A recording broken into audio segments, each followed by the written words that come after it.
संसदेच्या अधिवेशनापूर्वी आज एनडीएची महत्त्वाची बैठक होते। राजनाथ सिंहांच्या निवासस्थानी सकाळी 11 वाजता ही बैठक होते। अमित शहा, किरण रिजिजूंसह केंद्रीय मंत्री राहणार आहेत उपस्थित। अधिवेशनातील रणनीतीवर यावेळी एनडीएमध्ये खलबतं होती।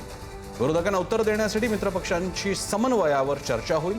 संसदेच्या आगामी अधिवेशनापूर्वी आज एनडीएची महत्त्वाची बैठक पार पडणार आहे। संरक्षण मंत्री राजनाथ सिंह यांच्या दिल्लीतल्या शासकीय निवासस्थानी सकाळी 11 वाजता होणाऱ्या या बैठकीला अमित शहा, किरण रिजिजू, अर्जुन राम मेघवाल यांच्यासह एनडीएच्या मित्रपक्षांचे केंद्रीय मंत्री उपस्थित राहणार आहेत। संसदेतील सरकारची रणनीती, विरोधकांना उत्तर देण्याची तयारी आणि विधेयकं मंजूर करण्यासाठी मित्रपक्षांमधील समन्वयावर बैठकीमध्ये चर्चा होणार आहे। शिवाजी काळे आपल्याला याबाबतीत बोलण्यासाठी आपल्यासोबत आहेत। शिवाजी, एनडीए समोर अनेक मोठ्या कारणामुळे यंदाचं अधिवेशन चर्चेत आहे। पश्चिम बंगालमधला झालेला राजकीय खेळ असेल, महाराष्ट्रात चाललेला खेळ असेल आणि दुसरीकडे आता शिंदेचे खासदार वाढलेले आहेत आणि सगळ्यात महत्त्वाचं म्हणजे डिलिमिटेशन विधेयक येण्याची शक्यता आहे। कशा प्रकारे बघता या अधिवेशनाच्या एनडीएच्या पूर्वतयारीकडे?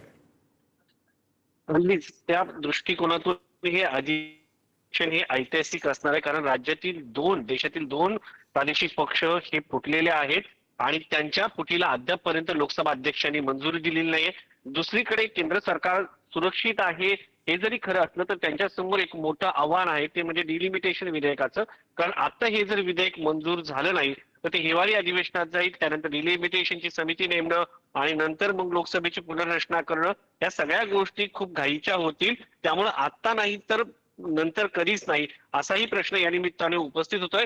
त्यामुळे सत्ताधारी जो पक्ष आहे भाजप, तो सगळ्या मतांची गोळाबेरीज करताना पाहायला मिळतोय। आणि दुसरीकडे जर पाहिलं तर आज संरक्षण मंत्री राजनाथ सिंह यांच्या घरी ही बैठक पार पडते।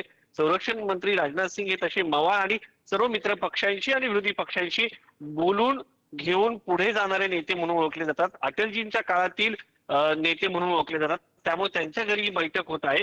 त्यामुळे जे विरोधात पक्ष आहेत आणि जे आपल्या सोबत येऊ शकतात त्यांना सोबत घेण्यामध्ये हे यशस्वी होतात का हे पाहणं महत्वाचं आहे। त्याचबरोबर युद्धामुळे वाढलेली बेरोजगारी आहे, महागाई आहे, शिक्षण व्यवस्थेचे वाढलेले 3 तेरा आहेत, दिल्लीमध्ये सुरू असलेलं सोनम वांगचुक यांचं आंदोलन आहे, हे सगळे मुद्दे जे आहेत विरोधकांच्या हातात आहेत।